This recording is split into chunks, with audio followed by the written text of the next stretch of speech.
ஒரு காலத்தில் கடற்கரை அருகிலிருந்த ஒரு சிறிய கிராமம். அந்த கிராமத்தில் முத்து ஒரு சமையல்காரன் வாழ்ந்தான். முத்துவுக்கு ஒரு தனிச்சிறப்பு இருந்தது. அவன் சமைத்தா எந்த உணவும் ருசி மாறிடும். ஆனா அவன் பெயர் ஊர்ல பிரபலமானது ஒரு காரணத்தால்தான். அவன் செய்த மீன் குழம்பு. கல்யாணம், திருவிழா, குடும்ப விழா எதுவா இருந்தாலும் ஒரே கேள்விதான், முத்து மீன் குழம்பு இருக்குமா? அந்த அளவுக்கு அவன் புகழ் ஊரெங்கும் பரவியது. ஆனா அதே ஊர்ல இன்னொருவன் இருந்தான். அவன் பெயர் கதிர். அவனும் சமையல்காரன் தான். ஆனா யாரும் அவனை கவனிக்கல. எல்லாரும் முத்துவை மட்டும் பாராட்டினாங்க. இதனால் கதிரின் மனசுல பொறாமை வளர ஆரம்பிச்சது. நான் கூட நல்லா சமைக்கிறேன், ஆனா எல்லாரும் அவனை மட்டும் ஏன் பாராட்டுறாங்க? அவன் உள்ளுக்குள் பெறாமை வந்தது. ஒரு நாள் அந்த கிராம ஜமீன்தார் தன்னுடைய மகளுக்கு கல்யாணம் வைக்கிறார். அந்த கல்யாணத்துக்கு ஊரே பரபரப்பாகுது. ஜமீன்தார் சொல்றார், இந்த கல்யாணத்தில் சாப்பாடு முத்துதான் சமைக்கணும். இது கேட்ட கதிருக்கு உள்ளுக்குள் தீப்பிடிச்சது. இவனை ஒழிச்சாதான் நான் மேல வர முடியும். அவன் மனசுல ஒரு கெட்ட திட்டம் உருவாச்சு.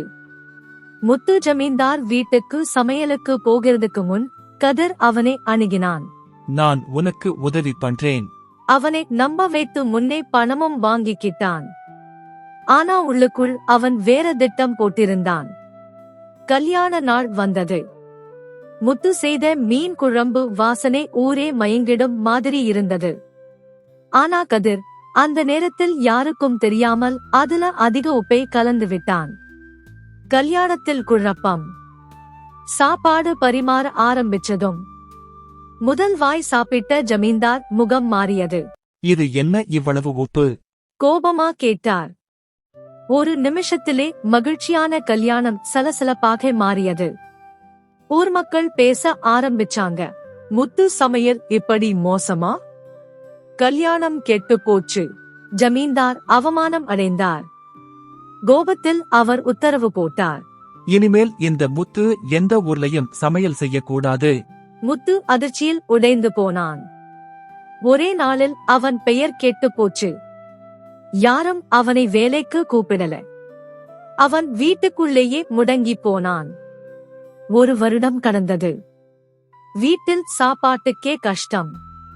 அவன் மனைவி சொன்னாள், இப்படி உட்கார்ந்து இருந்தா என்ன ஆகும்? வெளியே போய் வேலை பாருங்க. முத்து ஆற்றுக்கு போய் மீன் பிடிக்க ஆரம்பித்தான். அந்த மீன்களை வைத்து அவன் வீட்டிலேயே மீன் குழம்பு சமைச்சான். ஒரு நாள் ஒரு யோசனை வந்தது. நான் இதை ஏன் விற்கக்கூடாது? அவன் ஒரு சிறிய தட்டு வைத்து ஆரம்பித்தான். ₹1 மீன் குழம்பு. தோட்ட வேலைக்கு போகிற மக்கள், வழிபோக்கர்கள் எல்லாம் அந்த சின்ன கடைக்கு வர ஆரம்பிச்சாங்க. ₹1 இவ்வளவு ருசியா? ஆச்சரியப்பட்டாங்க. முத்துவின் மீன் குழம்பு மறுபடியும் ஊர் முழுக்க பிரபலமாச்சு. மக்கள் திரும்ப திரும்ப வர ஆரம்பிச்சாங்க.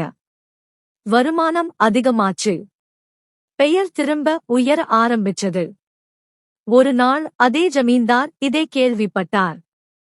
அவர் நேராக வந்து அந்த கடையில் சாப்பிட்டார்.